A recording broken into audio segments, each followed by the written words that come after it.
Hello friends, मैं ज्योति आपकी अपनी क्लास में आपका स्वागत करती हूँ। और आज का जो हमारा टॉपिक है वह है होलोकास्ट। ठीक है, होलोकास्ट तो क्या है? होलोकास्ट हम पहले ये समझेंगे। और सबसे पहले उन लोगों को थैंक यू जिन्होंने मेरा चैनल ऑलरेडी सब्सक्राइब किया हुआ है।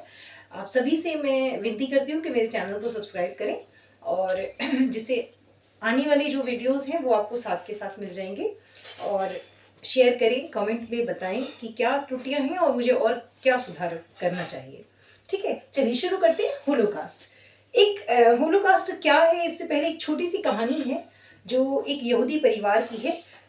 इसको बताने का जो प्रयास है मेरा वो इसीलिए है कि आप इस चीज को अच्छे से समझ, होलोकास्ट को आप अच्छे से समझ पाए। ठीक है, तो एक परिवार है, एक लड़की है जिसका नाम है एनी फ्रैंक। ठीक है, वो नीदरलैंड में रहते हैं। जो बच्ची है उसके माता पिता हैं और एक बहन है, यानी कि दो बच्चियां और माता पिता नीदरलैंड में खुशी खुशी रहते हैं। लेकिन जब हिटलर का अधिकार, यानी कि जो नाजी पार्टी है या जर्मनी है, उसका अधिकार नीदरलैंड पे हो जाता है, उस समय में क्या होता है कि वो यहूदियों को, क्योंकि जो हिटलर है वो यहूदियों का सबसे बड़ा विरोधी था, वो यहूदियों को घर से ढूंढ ढूंढ कर खत्म करने में लगा हुआ था। तो इनको 1944 में पकड़ लिया जाता है और ओशोविट्ज नाम के एक कॉन्सेंट्रेशन कैंप में भेजा जाता है इसको, इनके परिवार को। ठीक है, जहां पर एक कैंप में दो हिस्से बनाए गए थे, जिसमें एक में महिलाएं और बच्चे थे, दूसरी साइड पुरुष वर्ग था। ठीक है, उनसे बहुत कठोर कार्य किया करवाया जाता था, जैसे खुदाई का या जो भी कृषि का जो भी है। और उनकी जो वर्किंग आवर्स थे बहुत लंबे थे, 12-12 14-14 घंटे काम कराया जाता था। और उनको खाने के नाम पर कुछ भी नहीं दिया जाता था। वो भूख प्यास से तड़प के अपनी जान दे दें बस, मतलब ना बराबर उनको खाना पानी दिया जाता था। ठीक है, स्वास्थ्य संबंधी जैसी कोई उनको जो मदद दी है वो नहीं दी जाती थी, क्योंकि उनका जो एम था वो था यहूदियों को समाप्त कर देना। ठीक है, तो जो होलोकास्ट है इसमें क्या है, हम इसी विध्वंस के बारे में, हम जो होलोकास्ट है बेसिकली क्या है, जो यहूदियों के साथ कत्लेआम हुआ है ना, जो कत्लेआम किया गया, उसी के जो दस्तावेज हैं उनको किस तरह सुरक्षित रखा गया, उनकी कहानी ही होलोकास्ट है। इसी क्रम में वो जो बच्ची है और एनी, सॉरी क्या नाम था उसका, एनी एनी फ्रैंक। तो वो एनी फ्रैंक अपनी अपनी पेरेंट्स के साथ नहीं, सिर्फ अपनी माँ और अपनी बहन के साथ एक खेमे में रहती थी। और दूसरे खेमे में उसके पिता थे, ऑटो फ्रैंक। ठीक है, माँ और जो उसकी बहन है मार्गरेट, वो पहले मर जाते हैं। उसकी बहन टाइफाइड हो जाता है, स्वास्थ्य संबंधी जैसे मैंने बताया वहाँ कोई सुविधा नहीं होती थी, वो मर जाती है। एक हफ्ते के बाद खुद एनी भी मर जाती है। ठीक है, उस बच्ची ने एक डायरी लिखी थी उस पीरियड में, जब उसको पकड़ा गया उसके बाद उस पीरियड में उसने एक डायरी लिखी है, जिसमें ये यहूदियों के खिलाफ पूरे समाज में जो हो रहा था और जो कॉन्सेंट्रेशन कैंप के नाम पर इन लोगों को भरा जा रहा था और वहाँ पे जो उनके साथ प्रताड़ना हो रही थी, वो उसने उसमें मेंशन किया है। और उस डायरी का उन्होंने जब जर्मनी हार जाता है और अलाइड नेशन जीत जाते हैं, तब इन यहूदियों को उन कॉन्सेंट्रेशन कैंप से निकाला जाता है। उस दौरान ऑटो फ्रैंक के हाथ जब निकल रहे होते हैं, तो ऑटो फ्रैंक के हाथ उसकी डायरी लग जाती है बच्ची की। और इस डायरी को होलोकास्ट का बहुत बड़ा दस्तावेज माना जाता है। ठीक है, होलोकास्ट का बहुत बड़ा दस्तावेज माना जाता है, जिसमें उसने यहूदियों के ऊपर किस तरह की ताड़नाएं दी गई थी वो सारी चीज़ों को लिखा है। ठीक है, अभी जब उसको डायरी मिल जाती है, इस डायरी को, जो डायरी है उसका नाम है the diary of young girl. ठीक है, इसका नाम है। और ये एक किताब के रूप में प्रकाशित की जाती है और सबसे ज़्यादा पढ़ी जाने वाली किताब बन जाती है। ठीक है, क्योंकि यहूदियों के साथ उस समय में क्या क्या हुआ वो सारी घटना का वर्णन इसमें किया गया है। इसके ऊपर कुछ पिक्चर्स भी बनी, मतलब एक अच्छी लेखन शैली होने के कारण उसने वो सारी चीज़ें उसमें वो बच्ची लिख पाई है। और ये सबसे ज़्यादा पढ़ी जाने वाली किताब बनी। इसी क्रम में एक ऐसे ही एक अमेरिकी पत्रकार हैं जिन्होंने फ़ोटोज़ का कलेक्शन किया, यहूदियों के ऊपर जो अत्याचार किए गए उनके फ़ोटोज़ का एक कलेक्शन किया है। उनका नाम मार्गरेट हैमिल्टन है, ठीक है, मार्गरेट हैमिल्टन, ठीक है। तो इस तरह के ये लोग के जो योगदान हैं, ये उस समय में इन लोगों के जो ये दस्तावेज हैं, ये उस समय के हुए कत्लेआम का पूरा वर्णन करते हैं।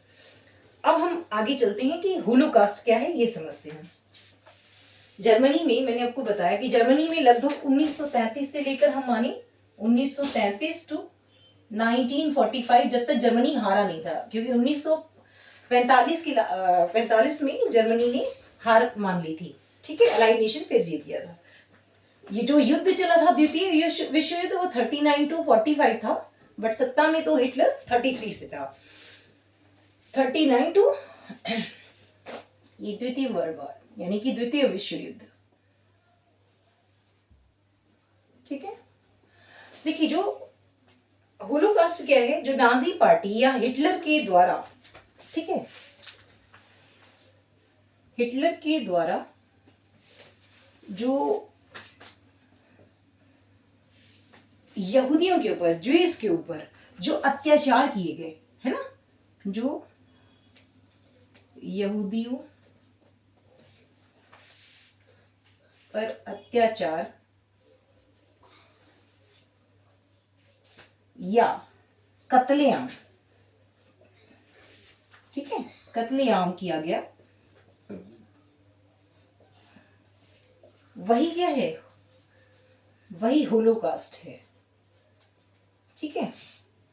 यानी कि और इनको प्रिजर्व करने, होलोकास्ट है मतलब इनको जिन दस्तावेजों के माध्यम से सुरक्षित रख लिया गया, क्योंकि कुछ यहूदी जो थे उन्होंने अपने लेखन के माध्यम से चीज़ों के बारे में लिखा, या कुछ ऐसे स्मारक हैं जहाँ, जो जैसे मैंने आपको बताया कॉन्सेंट्रेशन कैंप हैं, ये सब होलोकास्ट की ही कहानी को बताते हैं, ठीक है, कि होलोकास्ट क्या था। देखिए, होलोकास्ट कब कारण, पहले ये समझते हैं हिटलर जो यहूदियों का सबसे बड़ा दुश्मन था। हिटलर अपने जर्मन से, या वो चाहता था कि पूरे यूरोप से इनका यहूदियों का खदेड़ दिया जाए, यहूदियों को समाप्त कर दिया जाए, और जड़ से समाप्त करना चाहता था। वो ऐसा नहीं चाहता था कि यहाँ हो और दूसरी जगह नहीं, क्योंकि जर्मनी की जो विचारधारा, ये नाजीवाद है, धीरे धीरे धीरे धीरे और भी देशों में फैल रही थी। जो यहूदी हैं पूरे यूरोप में पहले से ही वो उनके ऊपर अत्याचार होता था। उसका एक कारण ये भी था कि जो ईसाई धर्म के लोग हैं, उनका मानना था कि इन यहूदियों के कारण ही जो ईसा मसीह हैं उनको सूली पर लटकाया गया था, है ना।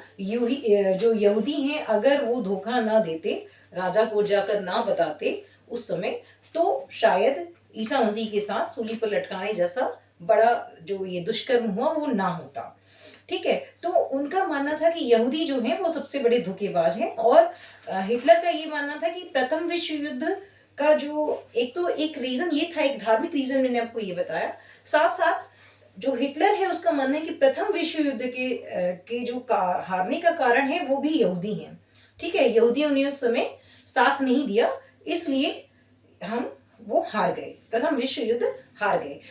यहूदियों को वो धोखेबाज कहता है।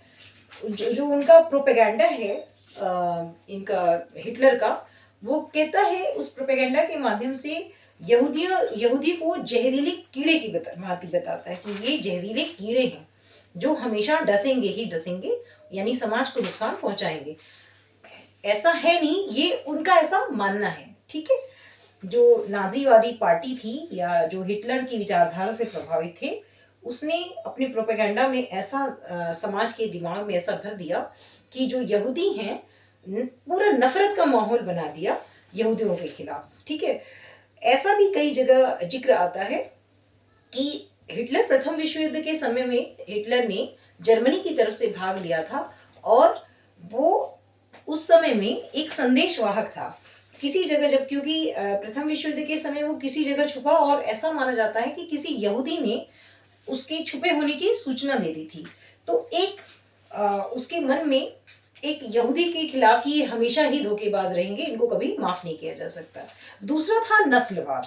ठीक है, जर्मन के जो लोग हैं या हिटलर का ये मानना है कि जर्मनी के लोग सबसे सुपीरियर हैं। ठीक है, और जो बाकी हैं अदर देन जितने भी हैं वो सब निम्न हैं। जर्मनी के लोग सबसे सुपीरियर हैं और बाकी जो सारे हैं वो सारे निम्न हैं। तो ये सारे कारण मैंने आपको बताए कि क्यों वो यहूदियों से इतनी इस जो कत्लेआम था नाजी पार्टी के द्वारा या हिटलर के द्वारा किया गया, 60 लाख लगभग यहूदियों को मारा गया।